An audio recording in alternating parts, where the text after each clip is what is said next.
I spend at least a week a year where I go off and just read people's PhD theses and new things that are going on in the field. Bill believes a prime ingredient of his success was his early fascination with computers. You have to understand, when you spend your time thinking intensely about a field, from a very young age, which in my case is, I was 13 or 14 when I started to get involved. That's where you can do great things, is because your mind has really gotten into it. You understand it. What are the ideas that excite you? Or is it just customers? Customers first. Yeah. Second is the last century, a company, if you want to grow, I believe you should find a good opportunity. But today, this world never lack opportunity. But today, if you want to be a great company, think about what problem you can solve. It's not to catch the opportunity. It's about solving the social problems. Because company like Alibaba, we're growing so fast, it's very difficult for one opportunity that can make us last. Such an organization with the power by internet, with millions of SMEs, with 400 million consumers, what kind of problem you can solve? And I'm excited. Anything you mentioned about cloud computing and talking about the mobile things, anything that's happened in the USA is going to happen in China. There is an amazing degree to which people's ambitions get beaten out of them in these top universities. If I look at what people thought my senior year in high school, sort of like were very ambitious. They had all these ideas what they were going to do. And if you looked at the same people at sort of college plus 5 years, sort of 9 years later, let's say, it was amazing how much things have been ratcheted down. And so I do think there's something problematic where all the talented people go to these schools, they're sort of evaluated on the same terms, and at the end a lot of ambitions are beaten out of them. Probably the one that I think is even worse for people than Harvard in this respect might be Caltech, where you have these brilliant math physics people, and after 4 years where you're in the middle of your class, you're convinced that the most you can do with your life is become a line engineer at Lockheed, and maybe you can go into mid-level management 20 years later. And so that sort of is characteristic of what I think has happened, and what I think we need to somehow find a way back to is this idea that that there's not just a single track, that there are very different things you can do. The question, what truth do you know that nobody agrees with you on? The sort of career version of this is what are you really good at that other people aren't that good at, or something like that, and that somehow gets discouraged by this incredible homogenization. And big ambitions get discouraged, I think. Don't you think? Everyone, and it's true of all of us, I suppose, we decide we can make it in a certain line and do things a little, move ahead step by step, but the kind of... Yeah, there's always the ambition to be a founder, that seems to be knocked out of the whole, both the institutions and the mindset that permeates the institutions. It's almost a denial that ambition is reasonable or even possible. Well, there's a sense that there are all these people who are ahead of you, so there's always this sense there's so many people who are much better or just as good as you, so who are you to think that you can do anything different? And obviously, when everybody starts to think that, nobody does anything, and in fact, it becomes self-fulfilling once again. And for me, so much of the lesson that I feel like I've learned is, I feel like it's really hard to decide to start a company, right? Facebook, I didn't start it to start a company. I started it because I really wanted this thing personally, and I believed that it should exist globally, although I wasn't quite sure that we would be able to play a role in doing that. It was mostly just through kind of like wanting to build it and having it be this hobby and getting people around me excited that it eventually kind of evolved into and got the momentum to become a company. But I never really understood the psychology of deciding that you want to start a company before you understand what you want to do. I mean, this gets back to the question of why did we first open at colleges that had competitors? I have this big fear, I think, of getting locked into doing things that aren't actually the most impactful things. I mean, to me, this is like the trait that entrepreneurs have, is they just have this like laser-like ability to go find where they can have the most impact. And when you take on a new project, especially if you hire people or start a company, you're doing that project. And I mean, there are obviously different ways that it can exit and all that, but I think having the flexibility to explore a lot of different things, which you can do when you're in college, which is one of the amazing things about being in college, is you can work on all these hobbies and code a lot of stuff and try a lot of different things. It's this amazing flexibility that I think most people take for granted. And once you decide, okay, I'm going to start a company and I'm going to do it with someone else, you immediately now need to convince someone else if you want to change your mind on something. And I think people really undervalue the option value and flexibility. I think explore what you want to do before committing is really like the key thing, and keep yourself flexible. No, I think that's. Yeah, I agree. Yeah, but I think, and you can definitely do that within the framework of a company, but I think you have to be wary about starting a company too rigidly, because you're going to change what you do. I mean, people talk about pivots all the time as if it's like your thing didn't work, so you pivoted. Facebook pivoted many times. It's just that we were college, and then we were not college, and then we were just a website, and then we were a platform, right? And you're going to change what you do. There's another word for the kind of pivots you were talking about: expansions. Well, right? That's not what people usually mean by pivoting. Well, flexibility. Yeah. Follow your instincts. Very easy to say, and incredibly difficult to do. A little more context? Everybody, when they're wondering about what they should do after college or after university, you have the weight of expectations on your shoulders. You have college bills that you might have to pay. You have parents who have expectations for you in a particular direction, and whether you like it or not, subconsciously you carry all that stuff with you. And if you want to go in a different direction from what you've spent the previous 20, 25 years of your life almost being programmed to go and do, that's a very difficult thing to do. What matters eventually is the quality of the investment decisions made and the acuity with which those are made. And it's somewhat similar to the analogy that people used to make when newspapers were read more frequently than they are today, which is not to get sucked up into believing your own headlines. And so I think, especially in today's era, humility also goes a long way, particularly in which, if you don't make the decisions correctly, can hand you out a right royal spanking, no matter how high your public profile. Do you believe that there will be another Steve Jobs in the next 5 to 10 years?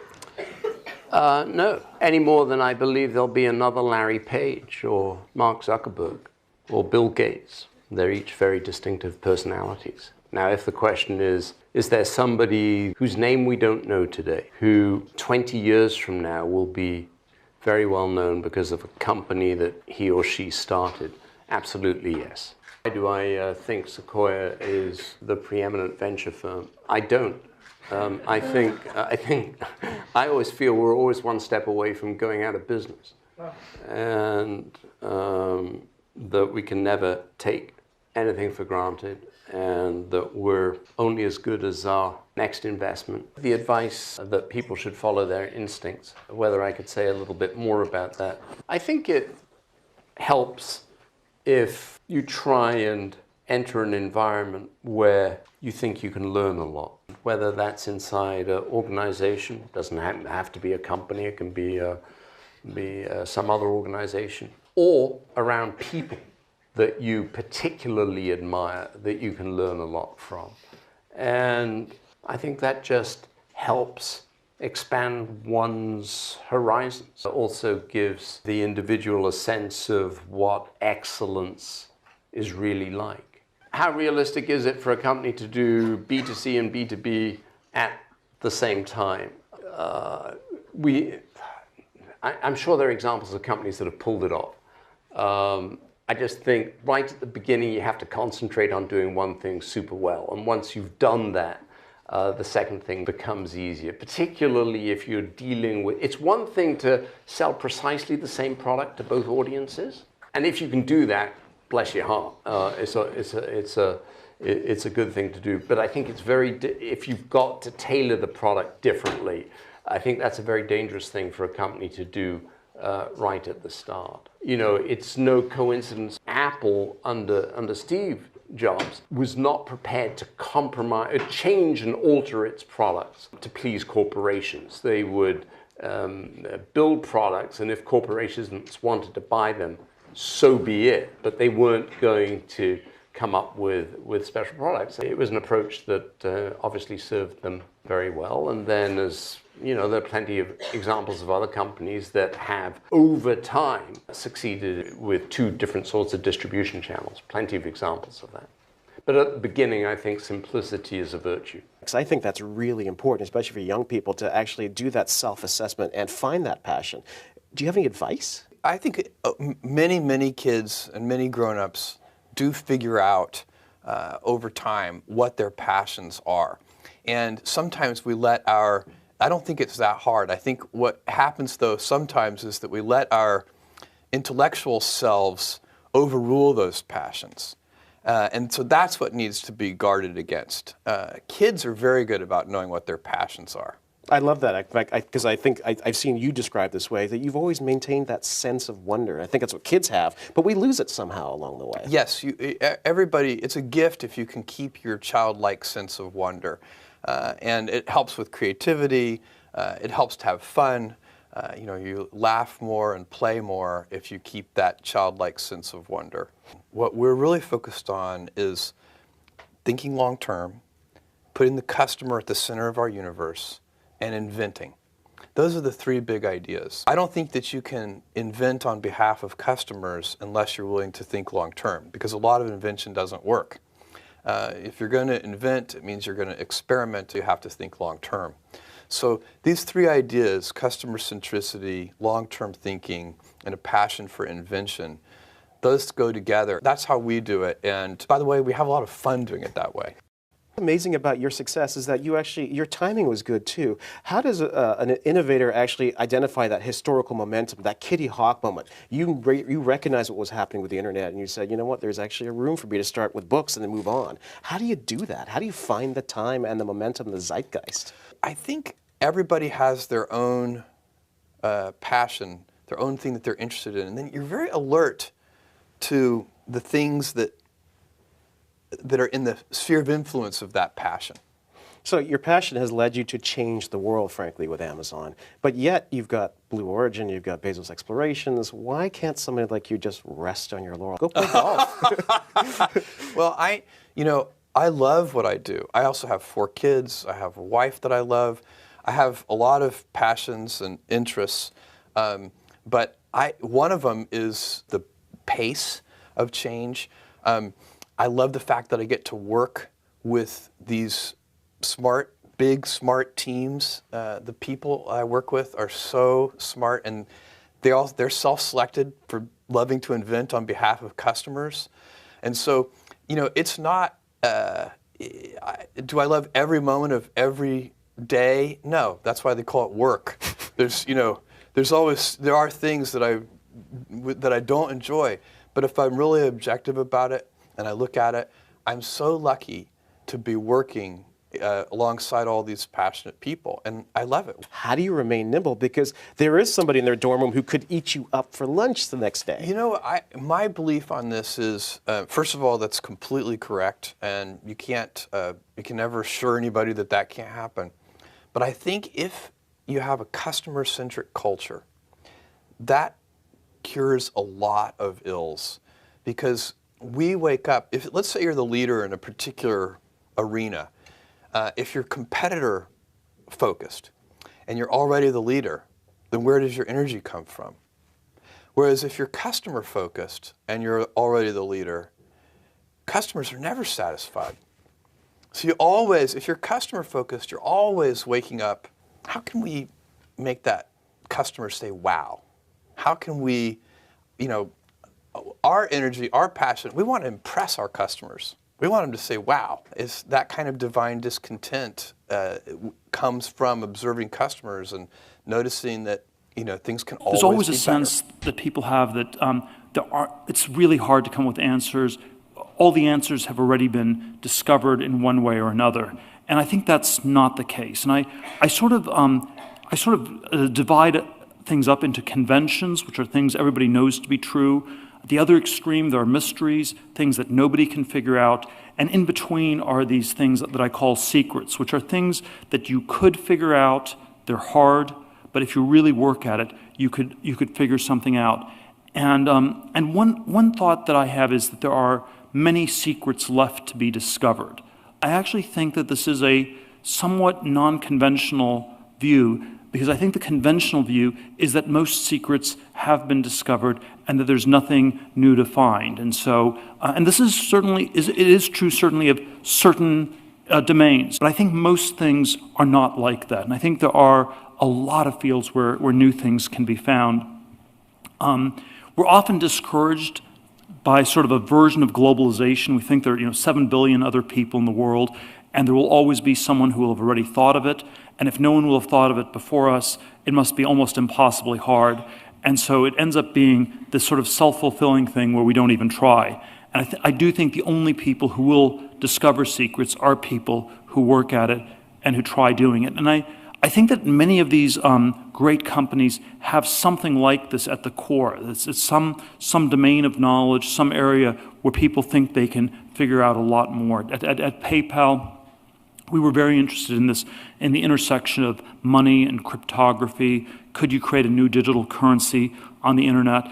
And it was a fairly idiosyncratic field. There were a small number of people working on it. There was this financial cryptography community, and you could sort of understand the field. You could get to the frontiers, and you could explore it quite a bit more. And so I think the second idea I want to leave you with is there still is a frontier left, and the frontier is not infinitely far away.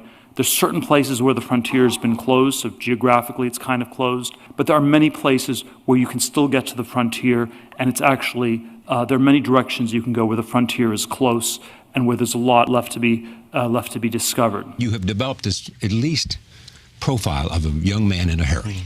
With all the rough elbows that suggest. I think it's how should I put it? We look at all of the cities and we know that the transportation systems there are just they're not serving everybody's needs. I mean, even here in New York with a great mass transit system, there's still 2.5 million cars going over those bridges every day. And so we just believe we can help the city do better. I guess most successful entrepreneurs are not waiting for it to come to them for success and not waiting for progress. We are generally a little bit forward-leaning when it comes to trying to make progress happen. For me, it's about problem solving and loving to solve problems. And so if you are passionate about solving problems, sometimes I just like to describe this as like, imagine a really great math professor with no problems to solve, right? A great math professor is somebody who wants the hardest problems, who wants to solve them and loves solving them. That's kind of how I feel about my work. And so it's not about a man in a hurry. It's more about really interesting problems in the world and how do you lean into them and solve things that people maybe thought weren't even possible to solve. And that's fun. For us, we don't really aspire to be somebody other than ourselves. And part of being ourselves is sort of reimagining the way things could be done. So we like to take the impossible, we like to take the old way of doing things and just completely change it. That's part of who we are.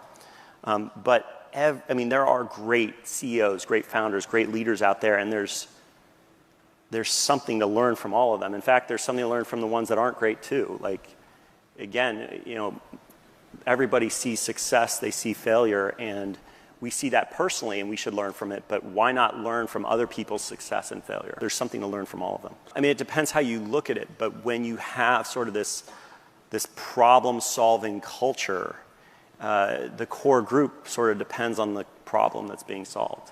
And so it's very dynamic what that core group is and on what problem. I have 10, 11 direct reports, and then depending on what the problems of the day are, can determine how many of those folks are in a particular problem. And by the way, a lot of problems getting solved that I'm not involved in.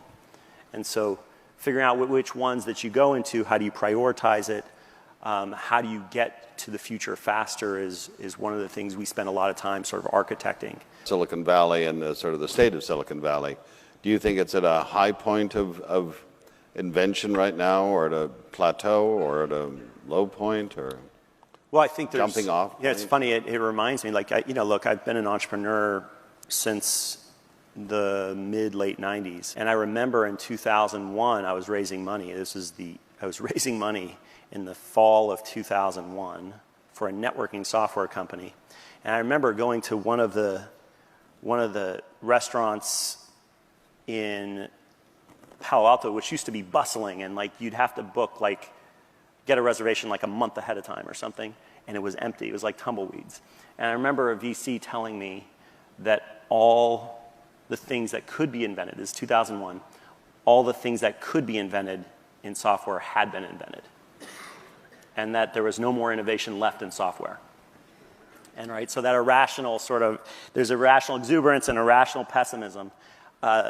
I'm just generally an innovation optimist. I just think there's just problems to be solved everywhere, and once you solve them, you already see what's, I like to say boredom is only the result of a lack of imagination.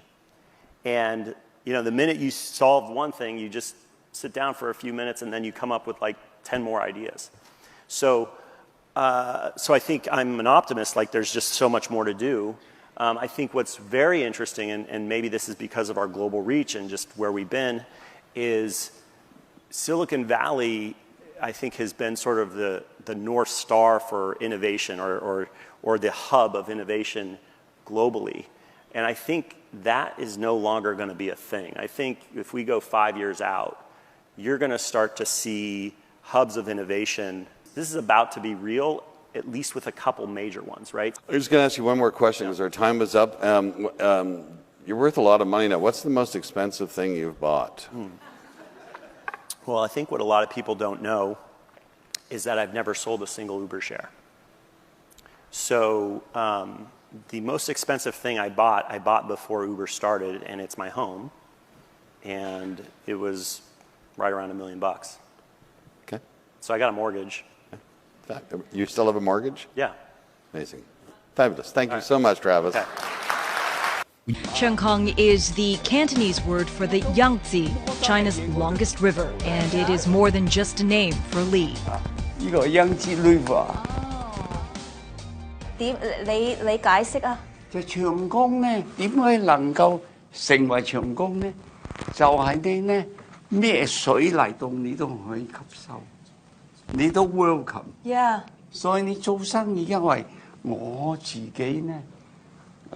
當我22歲做生意嘅時候， 我表面係好謙虛，但裏邊好泡，唔係咁好。所以我自己勸誡自己，做個名長江，你要做到長江咁大嘅水呢，你一定要謙虛，一定要吸收其他水嚟。你好似長江，我就想間公司呢有成就。但係我經營嘅方式咧，我採用咧 check and balance。